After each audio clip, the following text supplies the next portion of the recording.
Oh, we're live, we're live, we're live. Hello, this is Paul Wilson, your genius accelerator guy on on a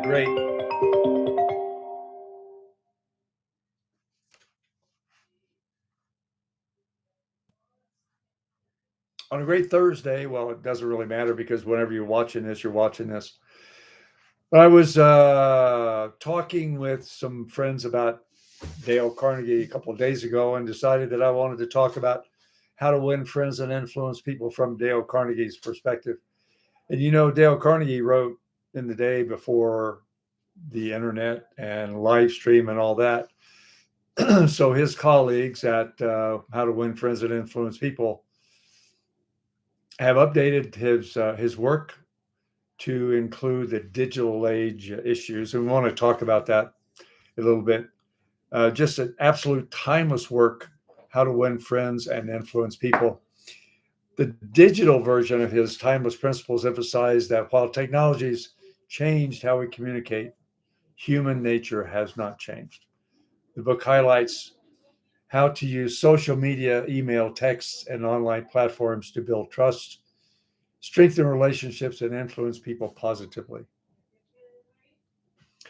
And while I'm talking about that, I'm going to just skip to the bottom line and go to the chase scene where the reflection and action steps that follow this talk are going to be several. First of all, just think about auditing your last 10 posts or emails. Are those posts conveying warmth, respect, and authenticity? Uh, in his writings, I don't know that he used the word authenticity, but in his updated version, the word authenticity comes up a lot. And so when you're talking about winning friends and influencing people, the best way to do that, in his words, are to be authentic. And he didn't use those words in the original manuscript, but I think you'll understand that. So look for authenticity, respect, and warmth when you communicate with people. Go back and take a look and see your last 10 emails and your last 10 posts to see, is that the message you want to be giving? What message are your posts and emails giving? Number two, set a habit. Each day, send one encouraging or appreciative digital note. I think on an upcoming episode of this talk I do on YouTube, I'm going to actually talk with you about doing personal acknowledgement notes in writing, handwriting. Yes, handwriting. Uh, One of my mentors is Larry Kendall. Larry Kendall's uh, one of the founders of the group real estate company up in Fort Collins, Colorado, and in his Ninja 9 that he has given us in the book Ninja Selling, one of the points is to write 2 personal acknowledgement notes every day. And I'm going to talk about those in an upcoming post. Third, engage more deeply. If you're talking about online communication, comment thoughtfully rather than just liking something. It's so easy just to click a button and say, I like it, put a heart on it, put a smiley face. But if you really want to be impactful to somebody, comment on their post, especially online, the posts. And lastly, practice restraint. When somebody does something or says something online that's offensive, or you just get enraged about, when tempted to argue, pause and reframe with curiosity. Say, well, that's an interesting perspective. I haven't thought of it that way. Instead of blurting out what you're really thinking, because that animal instinct sometimes comes out. So the core themes of this new book about winning friends and influencing people in the digital age are: number one, authenticity still matters most. Number two, empathy is the currency of influence. Empathy is different than sympathy. Sympathy is I'm so sorry. Empathy is jumping in the hole with the people that are having a problem with a hole. Empathic listening is so incredibly important. Number three, clarity and tone online are as important as words. And in fact, I think if we're talking online, it's probably more important because you don't have the other cues around you to highlight and elevate what you're saying in words. Online, it's just the words. So just things like, do you capitalize it? Or do you bold it online? If you can do that, clarity and tone are incredibly important.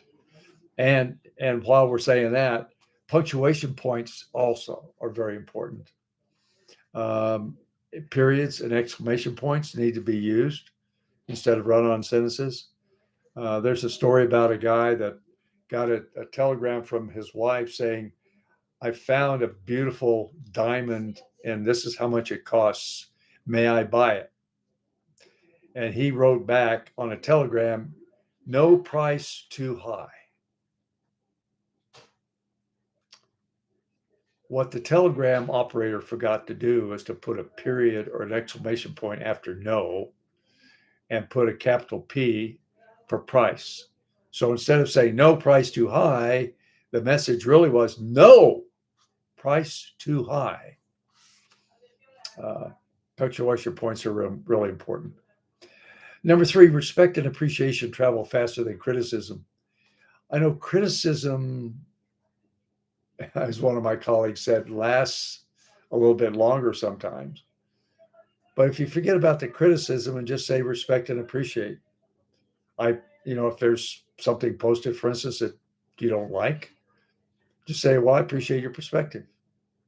I haven't thought of it that way, as opposed to say, you are so full of baloney, I can hardly stand it. Just respect and appreciate travels faster than criticism. Especially today, it just seems like there's so much of this stuff going on. Just lighten up. I guess that would be a word to say. And lastly, digital tools are amplifiers. They magnify who you really are. So just briefly, I'm going to go through these real quickly too that might be of interest to you, and you can think about these. Build genuine digital relationships. You can personalize your messages, avoid the generic copy pasting, use people's names and emails and texts and comments, and respond to comments and messages promptly as you possibly can. So that number one, building genuine digital relationships. That's how to express appreciation and positivity. Share your encouragement, gratitude, and praise publicly when possible. I got a praise yesterday from Tony Reynolds, one of my colleagues in the Salem Speaker Bureau and Sailor program, speaking program, and that just lifted me up so well. I just want to say that when you get words of encouragement like that, man, it's just like that'll last a long time. In fact, we even had a fun thing about that, and it was like talking about a big deal. And so I had this thing from my real estate career that I posted on one of my real estate properties that just sold, by the way. And it's like I'm kind of a big deal. And during the huddle we had yesterday, one of our colleagues was talking about what was going on in his life, and he got to the point where he said, "Oh, I'm really kind of a big deal." And I had this sign just right there to say, "Yeah, you are a big deal." So it's important to say to ourselves, "We're a big deal." Celebrate others, saying, "Man, you're a really big deal. That was incredible." Those those those happy moments go a long way in helping somebody get through whatever they're going through. Number three, practice empathic listening online. Read carefully before replying. Don't skim. If you're going to comment on something, be sure you understand the context of what they're saying and validate others' feelings and comments before you're sharing your point. It's more important for you to say to them, "I understand where you're coming from." And in fact, get away from the word "I" and "me" anyway. Instead of saying, I got it, I got you, you can say, that is incredible, and thank you for sharing those deep feelings with us. If it's deep feelings, stay away from the word I and me and my as much as you can. Sometimes you have to say it, but if you don't have to, don't say it. Figure out a way to say what you're saying, not in an active voice necessarily, but it may be in a passive voice. And then ask thoughtful questions or make thoughtful comments like, man, that is something that I'd never thought about, or that's an interesting perspective. Tell me more about that. Number 4, influence through respect and not argument. Avoid online debates. Online debates escalate really quickly. And share your perspective with humility, not superiority. Use the things like I see it this way, and or maybe another way to look at that is instead of saying, boy, you're so full of baloney. Number 5, communicate clearly and kindly. Keep your emails and texts concise but warm. And then before you send it, reread your message for tone. And then use emojis or formatting sparingly to soften the tone when necessary, when appropriate. Number 6, be generous with your knowledge and help. Share resources and articles and introductions. Comment thoughtfully to add value. Always be adding value. And then use your digital platforms to spotlight others' contributions. Number 7, manage your digital reputation. Be consistent, be online as often as you possibly can. Pause before posting. Does this inspire, encourage, or uplift? Or is this a downer message? Don't even try. Avoid downer messages. Avoid sarcasm. Sarcasm could be so misinterpreted, and sometimes people don't understand sarcasm anyway. And then finally,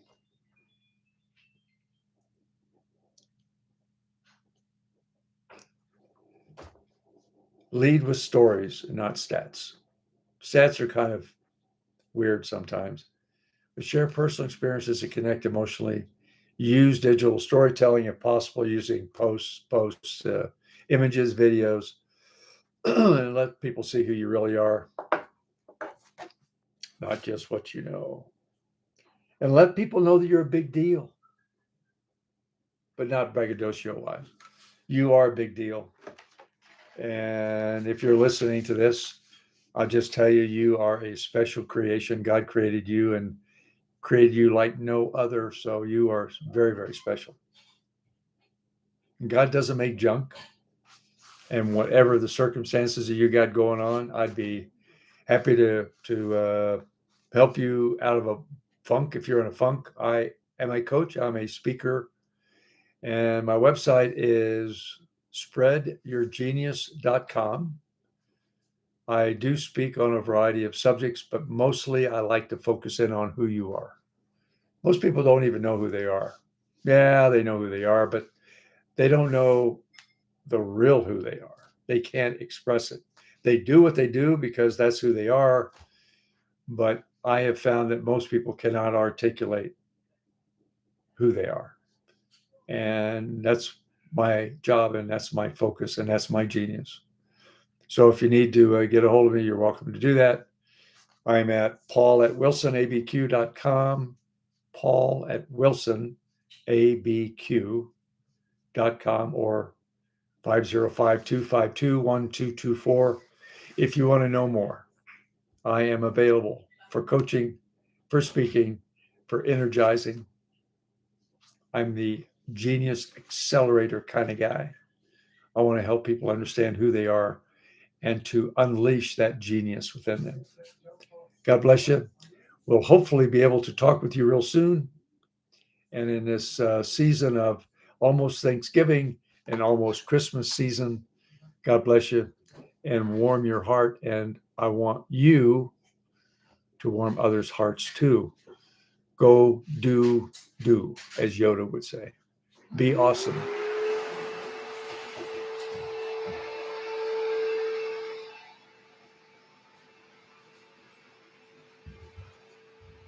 That was a long